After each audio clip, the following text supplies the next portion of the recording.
Breaking news: Canada and China forge new strategic partnership in historic Beijing summit. MJK Blog Global Report, January 16, 2026.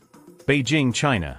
In a landmark development marking the first official visit by a Canadian Prime Minister to China in nearly a decade, Prime Minister Mark Carney held high-level talks today with Chinese President Xi Jinping at the Great Hall of the People.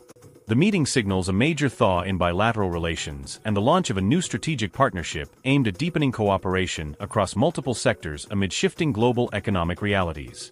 The discussions come against the backdrop of strained ties since 2018, when the arrest of Huawei executive Meng Wanzhou in Canada led to retaliatory detentions of Canadian citizens and trade restrictions on key Canadian exports like canola and pork. Relations have steadily improved under Carney's leadership, building on a sideline meeting with Xi at the APEC summit in South Korea last October, which both leaders described as a turning point. During today's bilateral meeting, Carney expressed delight at the rapid progress, stating he was extremely pleased with the advancement of the new strategic partnership. He emphasized that stronger Canada-China ties would benefit both peoples and help stabilize the multilateral system, which he noted has faced great strain in recent years. Carney highlighted the partnership as a pragmatic step to diversify Canada's trade, currently heavily reliant on the United States, accounting for about 75% of exports, and adapt to emerging global challenges, including U.S. tariffs under President Donald Trump. President Xi welcomed the momentum, expressing being heartened by recent developments and readiness to work responsibly with Carney to place relations on the right track.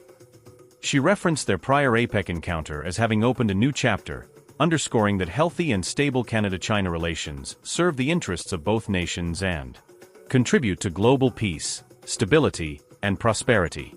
Key outcomes from the visit include the signing of several memoranda of understanding (MOUs), covering areas such as energy cooperation, reviving long-frozen ministerial talks, potentially boosting Canadian fossil fuel exports while facilitating imports of Chinese clean energy technology, agriculture and agri-food, finance, forestry, culture, tourism, combating crime, modern wood construction, food safety and plant/animal health.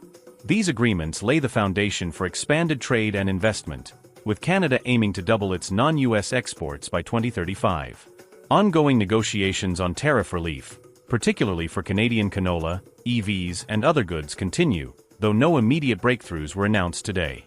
The visit, which began earlier this week with meetings between Carney and Chinese Premier Li Qiang as well as business leaders, reflects Carney's broader foreign policy pivot toward economic resilience and diversification in a multipolar world.